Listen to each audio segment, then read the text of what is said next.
Welcome to Pindar Poetry. We hope you learned something new. In this video, I will show how to make pork estofado easy method. Begin by trimming and cubing pork, then pat dry and season with salt and pepper. Heat oil and brown pieces in batches for deep color. Sauté onions and garlic, deglaze with tomato sauce, soy, and vinegar. Add bay leaves and simmer gently until meat is fork tender and sauce coats the pork, then finish with a splash of vinegar and serve. Gather ingredients and prep everything before you start to keep the process smooth. Cube the pork into uniform pieces and season lightly. Open and measure tomato sauce, soy sauce, and vinegar so they are ready.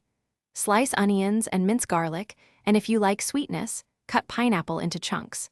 Having bay leaves and sugar nearby helps control the sauce balance. This setup saves time and prevents overcooking during the main steps.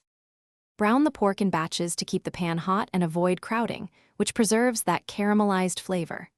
Sauté onions and garlic briefly, then add tomato sauce, soy, and vinegar and deglaze to capture all the fond. Return pork to the pan, add bay leaves, cover, and simmer gently for about 45 to 60 minutes until fork tender. Adjust sweetness or acidity at the end, and serve with rice or mashed potatoes. Thanks for watching. Consider subscribing if we helped you.